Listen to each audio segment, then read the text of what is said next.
Model Test 4, Speaking Section. The speaking section tests your ability to communicate in English in an academic setting. During the test, you will be presented with 6 speaking questions. The questions ask for a response to a single question, a conversation, a talk, or a lecture. You may take notes as you listen, but notes are not graded. You may use your notes to answer the questions. Some of the questions ask for a response to a reading passage and a talk or a lecture. The reading passages and the questions are written, but most of the directions will be spoken. Your speaking will be evaluated on both the fluency of the language and the accuracy of the content. You will have 15 to 20 seconds to prepare and 45 to 60 seconds to respond to each question. Typically, a good response will require all of the response time, but the answer will be complete by the end of the response time. The time for the speaking section is about 20 minutes. A clock on the screen will show you how much time you have to prepare your answer and how much time you have to record it. Number 1. Listen for a question about a familiar topic. After you hear the question, you have 15 seconds to prepare and 45 seconds to record your answer. Which city in the world would you like to visit? Use specific reasons and details to explain your choice. Please prepare your answer after the beep.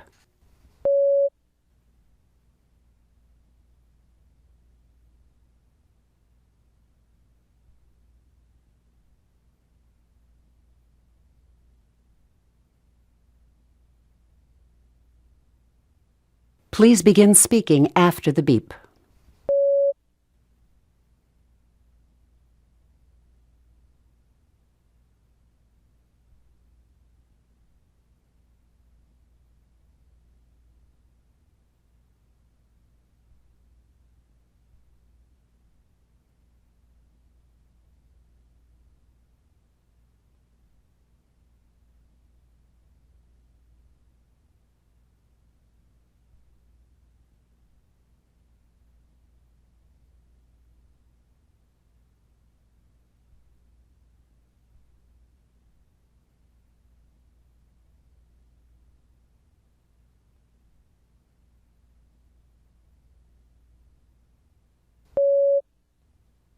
Number 2.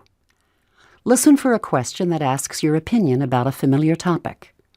After you hear the question, you have 15 seconds to prepare and 45 seconds to record your answer. Some students prefer to attend a school that provides education for women only or men only. Other students prefer to attend a coeducational school for both women and men. Which environment do you think is better, and why?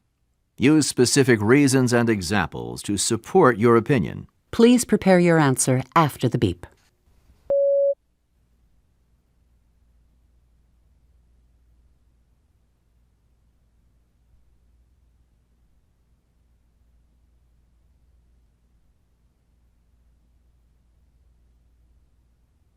Please begin speaking after the beep.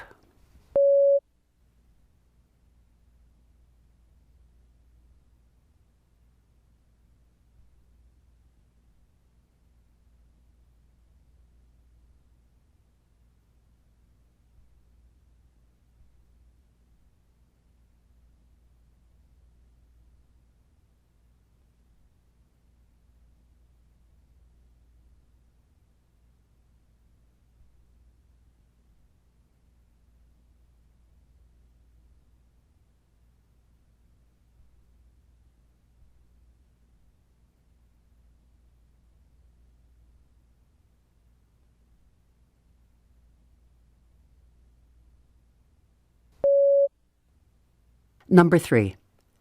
Read a short passage and listen to a talk on the same topic. Then listen for a question about them. After you hear the question, you have 30 seconds to prepare and 60 seconds to record your answer. A meeting is planned to explain the proposal for a change in the English language requirements for community college. Read the notice in the college newspaper printed on page 357. You have 45 seconds to complete it. Please begin reading now.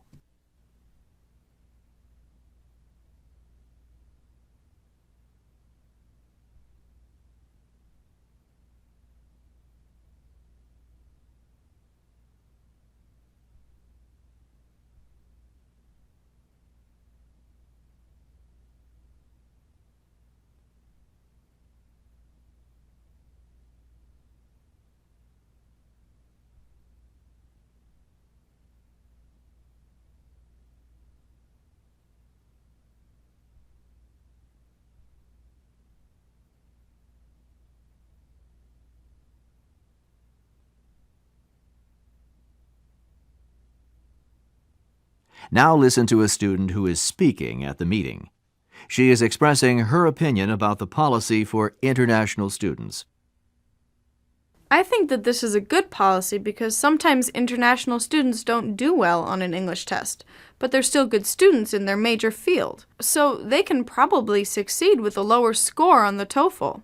And besides that, it's a good idea to begin with one credit class instead of a full course load.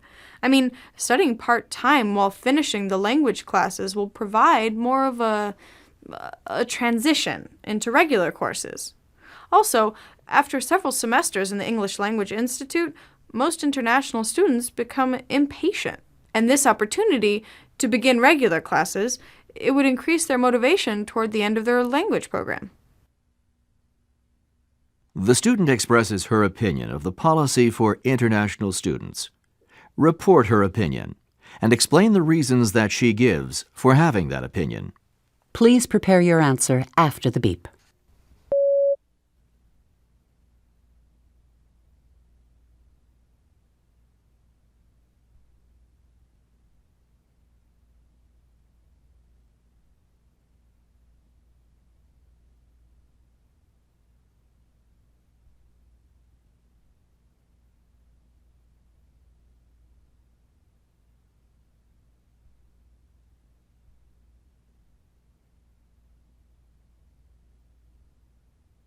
Please begin speaking after the beep.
Number 4.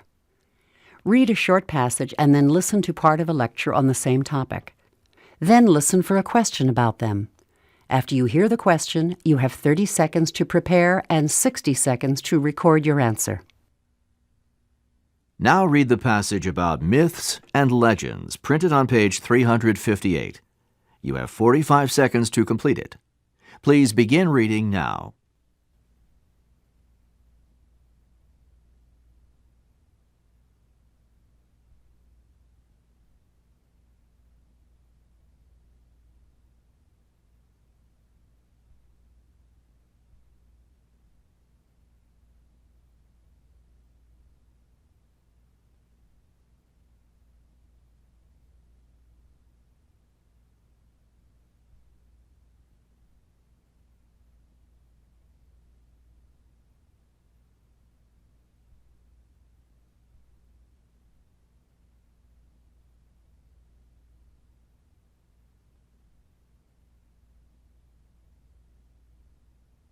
Now listen to part of a lecture in an anthropology class. The professor is talking about the legend of Paul Bunyan. Paul Bunyan is one of the more popular characters in American legends. A hero among the lumberjacks of the American Northwest, Paul Bunyan had the size, strength, and the frontier spirit of the North American continent that embraced the stories about him. According to legend, Paul Bunyan was a giant of a man who ate 40 bowls of porridge for breakfast and used wagon wheels for the buttons on his shirts. His feet were so large that while he was walking west across Minnesota, his footprints created 10,000 lakes. He's also attributed with the creation of the Grand Canyon, Puget Sound, and the Black Hills. Some of my colleagues who specialize in folklore believe that the legend has a French-Canadian origin. However, they agree with me that the whole idea of the giant fits in well with the expansion of the frontier in both Canada and the United States.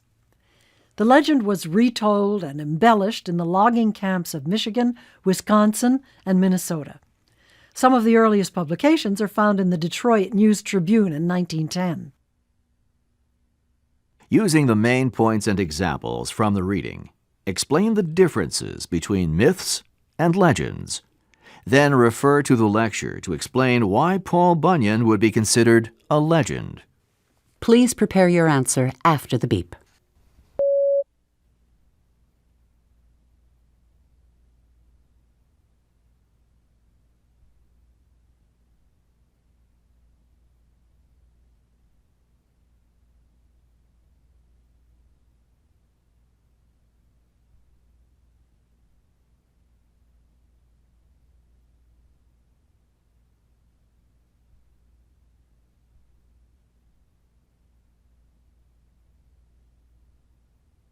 Please begin speaking after the beep.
Number 5.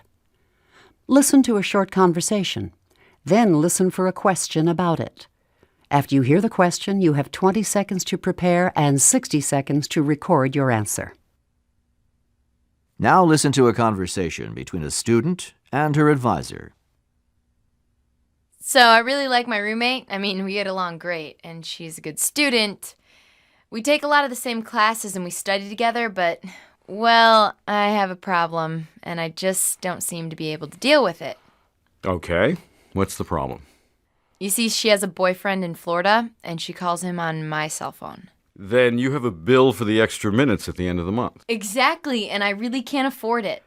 Have you talked with her about it? Not really. I just don't know what to say.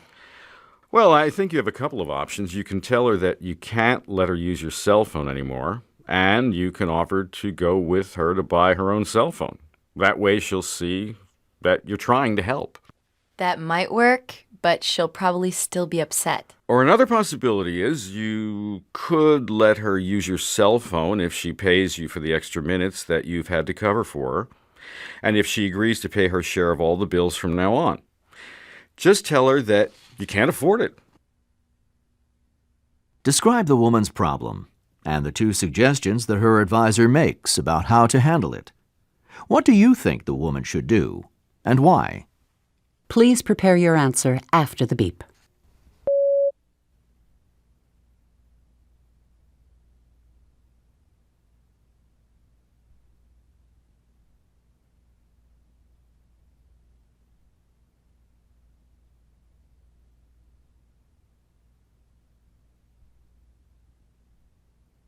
Please begin speaking after the beep.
Number 6.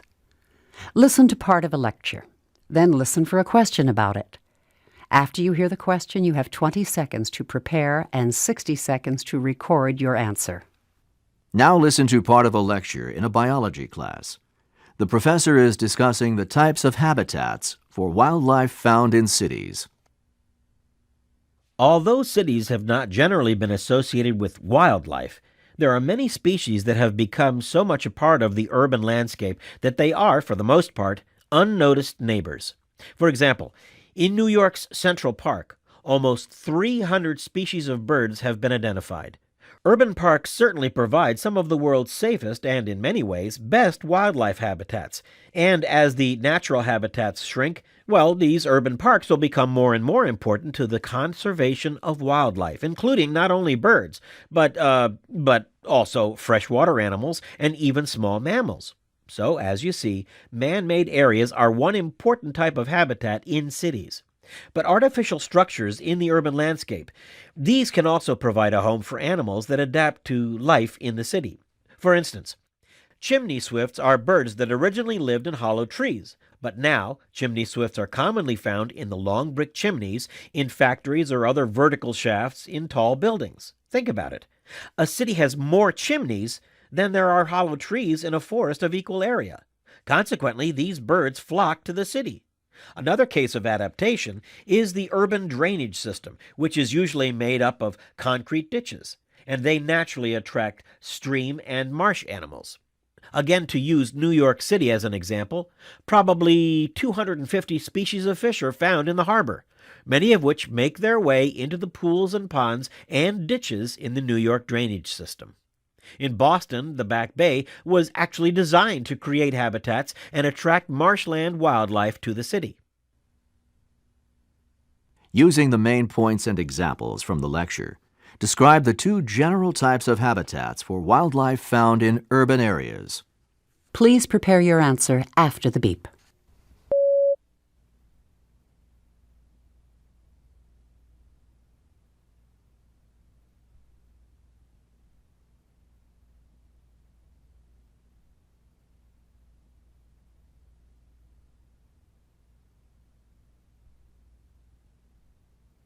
Please begin speaking after the beep.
Model Test 4, Writing Section.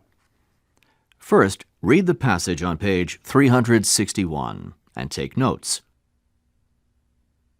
Now listen to a lecture on the same topic as the passage that you have just read. In North America, the jet stream usually separates cold air from the polar region in the north from warmer air to the south, so it's called the polar jet stream. Okay, when it's cold in the United States, the polar jet stream often dips south into Texas or even as far as Mexico. And when it's hot, the jet stream retreats into Canada. Now think about some of the trips you may have taken across country. Did you notice that the airline schedules factor in the effect of the jet stream on flight times?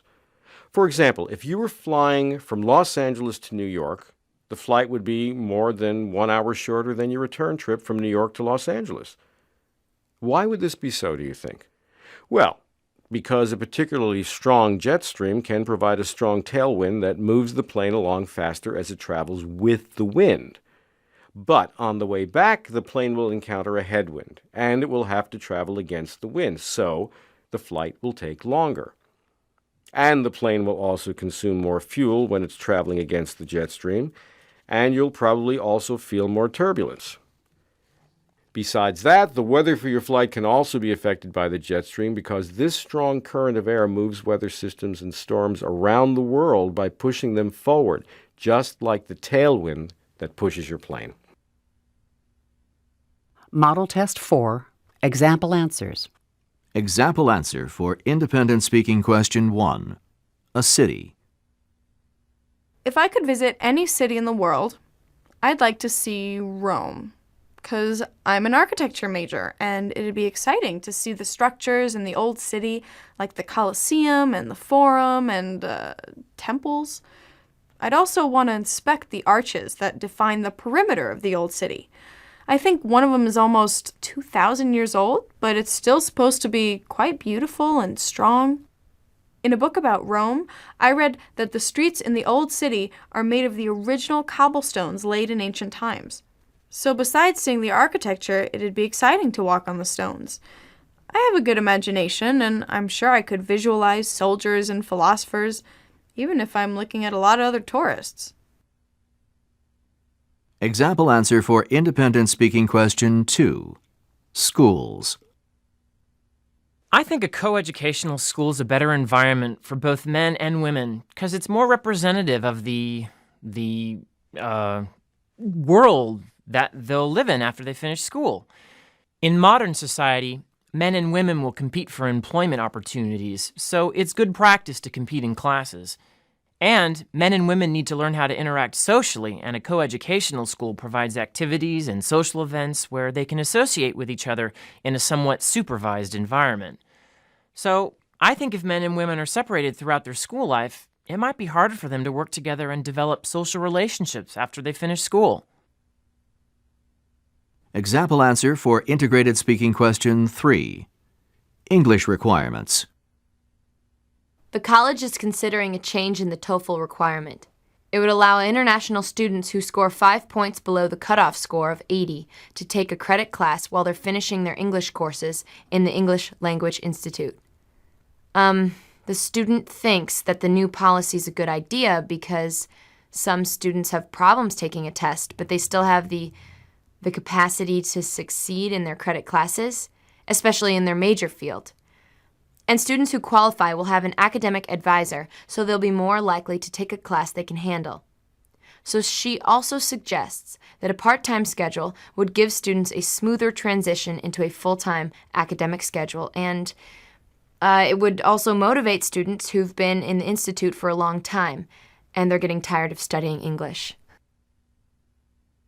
Example answer for integrated speaking question 4. Myths and legends. Myths are stories from ancient times that offer an explanation for why things happened, and they often have their origin in religion. But legends are stories about more current heroes who really lived, and they represent examples of the best values of their culture. So Paul Bunyan would be considered a legend because there was probably a big lumberjack, and as the stories about him were told, they got more and more exaggerated until he was a giant who used wagon wheels for buttons on his shirt, and he could create lakes with his big footprints. The professor says that this legend was appropriate for Canada and the United States during the westward expansion of these countries because the stories were about recent events, and the territories were so vast, a hero would need to be a giant to represent the best values of such a time and place. Example answer for integrated speaking question 5. Roommate. The woman's problem is that she's friends with her roommate, but the roommate's using her cell phone to call a boyfriend long distance, and it's getting expensive, and she can't afford the extra minutes on the bill. Her advisor suggests that she tell her roommate not to use her cell phone anymore, and she could even offer to help buy her roommate a cell phone. Or another idea was that she could ask her roommate to pay for the extra minutes from previous calls, and any future calls. Well, I think the woman should reconsider the friendship because a real friend wouldn't take advantage of her like that. So I don't think the advisor gave her very good advice. In my opinion, the woman should go back to the advisor and ask him to help her find a new roommate in the dorm. Example answer for integrated speaking question 6. Urban wildlife. Both man-made areas and artificial structures become habitats for wildlife in cities. One of the most impressive examples of a man-made area is Central Park in New York, which has become a safe haven for hundreds of species of birds, small mammals, and even freshwater animals that live in the streams and lakes. Back Bay in Boston is a marshland environment that was developed to provide habitats for wildlife. Artificial structures allow wildlife to adapt to city living by using a space that has similar advantages to those of a natural habitat. For example, the chimney swift's a small bird that makes its home in hollow trees, but it's adapted itself to the city by nesting in chimneys. And the fish that live in natural harbors often swim into the ditches that connect to urban drainage systems. So even in cities, wildlife can survive and thrive. Model Test 5, Listening Section. The listening section tests your ability to understand spoken English that is typical of interactions and academic speech on college campuses. During the test, you will respond to conversations and lectures.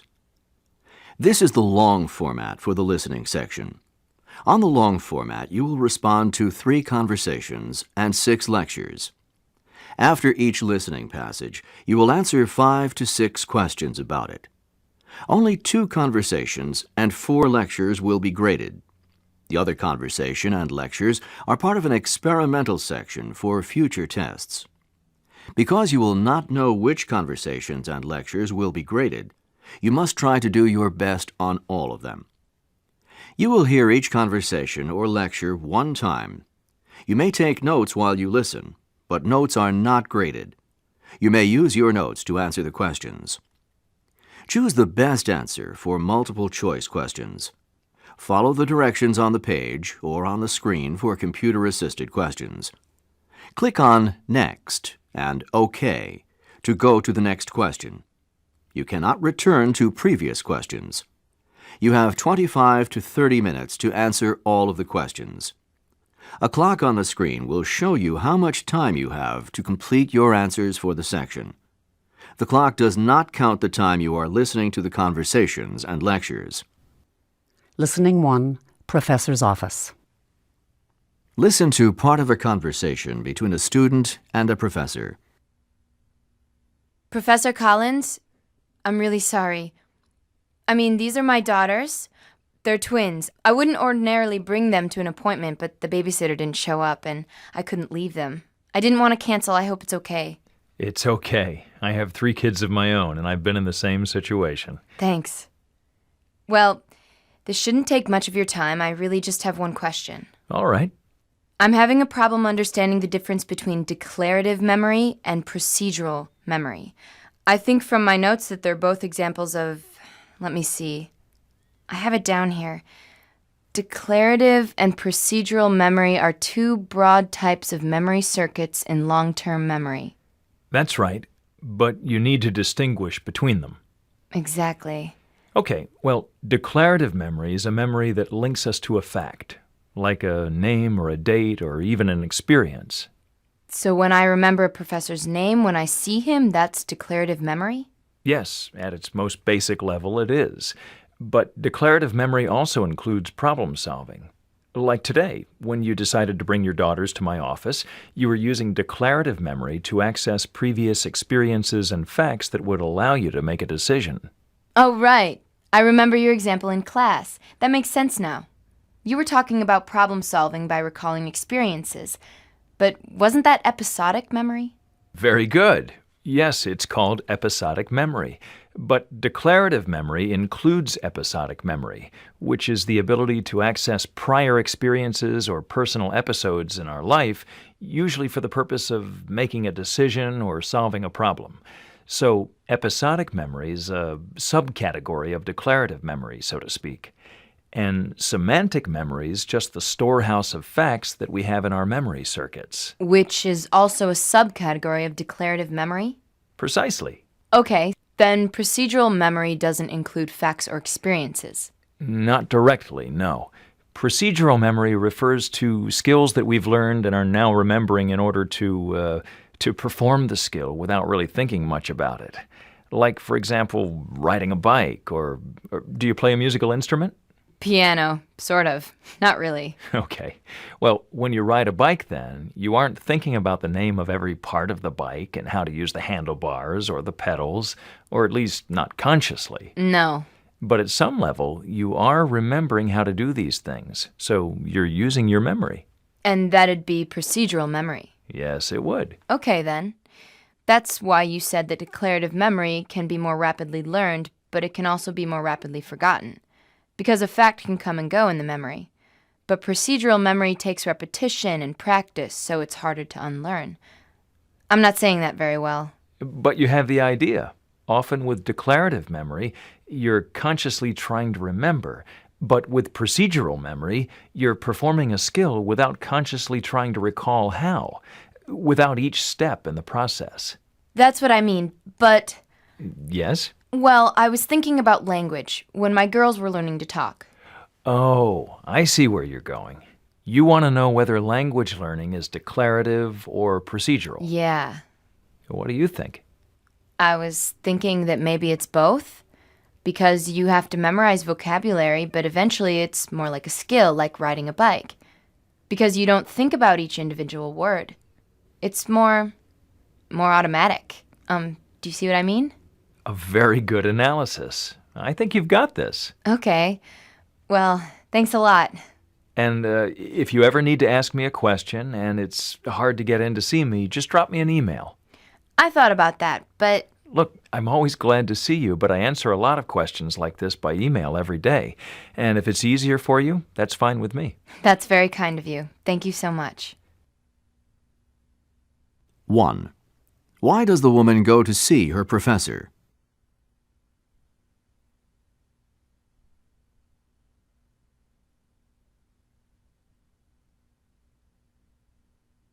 Two. What do semantic memory and episodic memory have in common?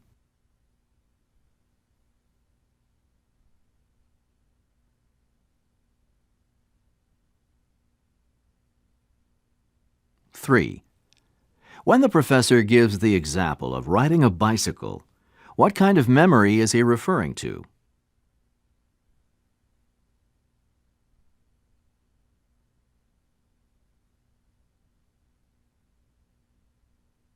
Four. Listen again to part of the conversation, and then answer the following question. Do you see what I mean? A very good analysis. I think you've got this. Okay. Well, thanks a lot. What does the student mean when she says this? Do you see what I mean?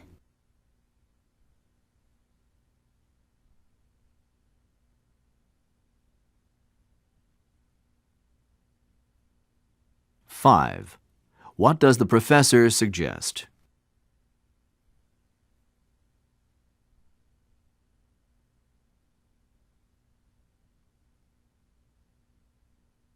Listening to Literature class.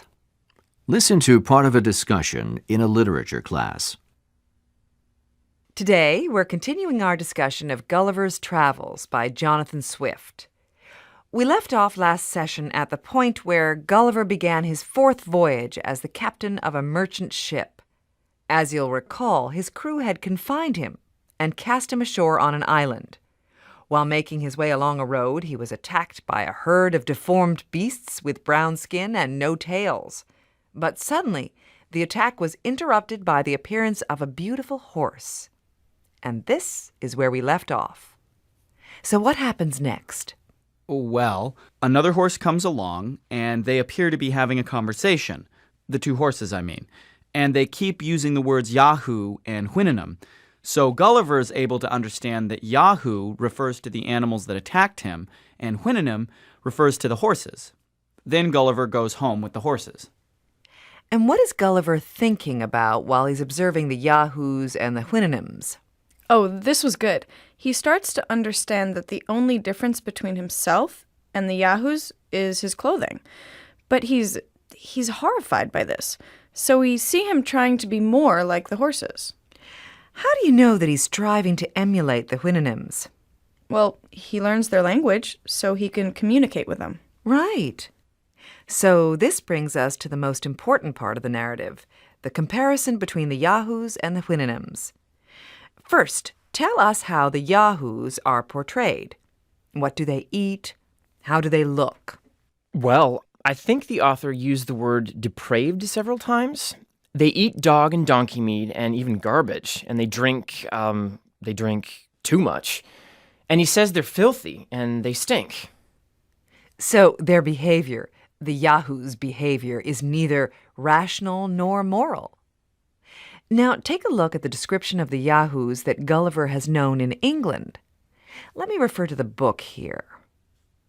Okay, Gulliver explains that Yahoos in England fight wars for religious reasons, that lawyers use reason to argue for the wrong side, that the wealthy live to acquire more luxuries, and that greed makes them ill.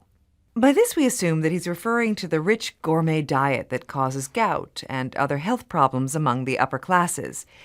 So this is in contrast with the Houyhnhnms, right? How so? Yes. Well, sorry, go ahead. I was just going to say that they eat oats, bread, and honey, but not meat, not other animals, and they don't drink. I think it's important that they don't even understand the concept of a lie. That proves that they have a very innocent nature. Good point. You're referring to the fact that they failed to grasp how the crew was able to initiate the mutiny that brought Gulliver to their island. Mm-hmm. Okay, so what do the Houyhnhnms think about Gulliver? And what does Gulliver conclude about himself? Well, Gulliver isn't really a Yahoo, and he isn't really a Houyhnhnm either. I'd say he's kind of in the middle, but he's trying to become a Houyhnhnm. When he goes back to England, he's actually afraid of other humans. I mean, Yahoos. But he can't quite achieve his transformation, can he? Even though his pride motivates him to continue the impossible pursuit of perfection. So what does this all mean? I think it's like the other chapters. The fourth voyage it's another critique of the weaknesses in human nature. Then Swift's making the point that although humankind is capable of rational behavior, we seldom choose to exercise it. The very meaning of the word Yahoo in the Houyhnhnm language is evil. So Swift's very satirical then. And when we consider the time period for the book, the early 1700s, we must appreciate